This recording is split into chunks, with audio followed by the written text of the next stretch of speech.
يا أيها الذين آمنوا إن جاءكم فاسق بنبأ فتبينوا أن تصيبوا قوما بجهالة فتصبحوا على ما فعلتم نادمين. أولا، التهمة الأولى التي يتهم بها التصوف أنهم اتهموا الصوفية بوحدة الوجود ثم زعموا أن الله في السماء. الصوفية متهمون عند السلفية باعتقاد وحدة الوجود، ووحدة الوجود لها معان عديدة. لها معنى صحيح، وهو أن كل هذا الوجود صادر عن الواحد. السماء صادرة عن الواحد، الأرض صادرة عن الواحد، كل الخلق صادر عن الواحد، وهذا معنى صحيح.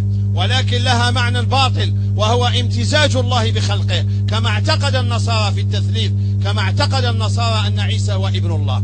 السلفية يتهمون الصوفية وابن عربي بأنهم يعتقدون وحدة الوجود، ولكنهم في عقائدهم اعتقدوا أن الله يحل في السماء.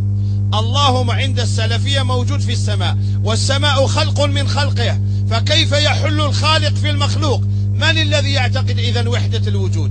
من الذي يعتقد أن الله يحل في خلقه؟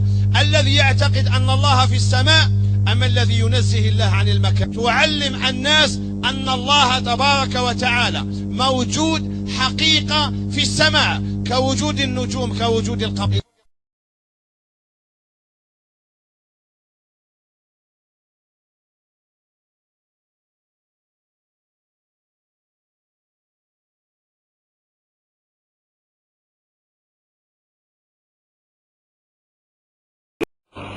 وهي حديث الجارية الثابت في كتب السنة الصحيحة أن النبي صلى الله عليه وآله وسلم سأل الجارية أين الله؟ فقالت في السماء.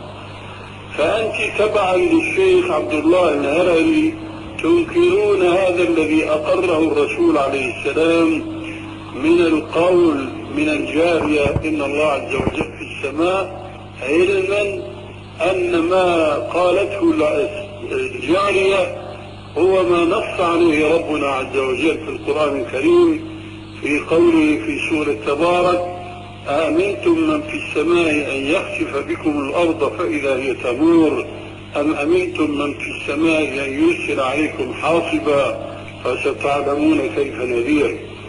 وأنا أعلم أن هناك تأويلات لمثل هذه الآية تصدر من مثل الحبشي وغيره، وهنا أقول عليك أن تعودي في فهم الكتاب والسنة إلى الصحابة الذين جعلهم الرسول عليه السلام دليلا على أن من تمسك بما كانوا عليه تبعا للرسول عليه السلام فهو من الفرقة الناجية.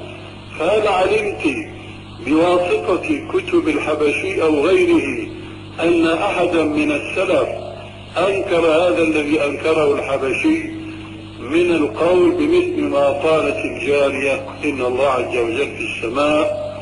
ثم من أنكر إن الله عز وجل في السماء فهو سيقول أحد شيئين لا ثالث لهما.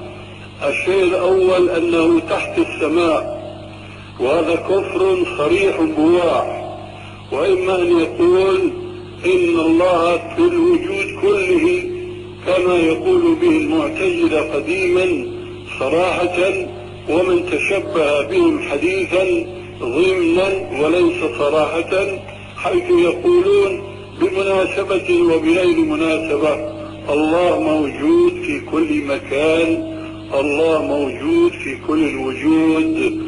وهذا هو الكفر، لأنه يعني القول بوحدة الوجود التي يقول بها غلاة الصوفية، وهم الذين يقولون لا خالق ومخلوق إنما هو شيء واحد، كما يقول بعض غلاتهم كل ما تراه بعينك فهو الله.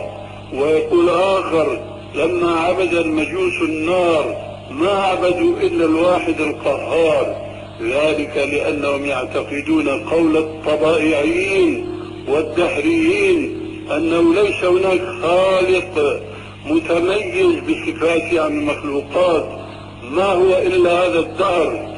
وهذا ما صرح به القرآن الكريم: إن يهلكنا إلا الدهر عن الكافرين الأولين. فلذلك فنفي القول بأن الله في السماء المصرح به في القرآن وحديث الجاري وغيره يلزم هؤلاء النفاة أن يقولوا إن الله تحت السماء، أو أن يقولوا إن الله في كل مكان، وسواء قالوا هذا أو ذاك فهو كفر. أما حينما يقول المسلم إن الله على العرش استوى استواء يليق بجلاله وكماله، هذا الاستواء والعلو الذي يسبح الله به حينما يسجد متواضعا لربه فيقول سبحان ربي الأعلى سبحان ربي الأعلى. ما الذي ينبغي على المسلم أن يفكر وأن يفسر قوله سبحان ربي الأعلى إذا لم يؤمن بأنه حقيقة الله على العرش استوى، وإنما آمن بأنه معه في الأرض أو تحت السماء، بينما الله عز وجل كما هو عقيدة السلف الرحمن عرش استوى استواء يليق بجلاله. ويفسر عبد الله المبارك هذا الاستواء بقوله الله تبارك وتعالى فوق العرش بذاته وهو بائن من خلقه وهو معهم بعلمه، فالله لا تغيب عليه غائبة في الأرض ولا في السماء ولكنه على العرش استوى. هذه كلمة خلاصتها أنه يجب على كل مسلم أن يتفهم الإسلام على ما كان عليه الرسول عليه السلام وأصحابه الكرام، وليس على ما يقوله الحبش من عنده. وهي أنت الآن أمام تجربة، هل عند الحبشي أو غيره كلمة عن أحد من الصحابة فضلا عن حديث عن رسول الله أن الله ليس فوق العرش؟ لا يجدون شيئا إلا ما يسمى بعلم الكلام، والكلام وعلم الكلام هو مزلة للأقدام. هذه نصيحة وذكرى، والذكرى تنفع المؤمنين.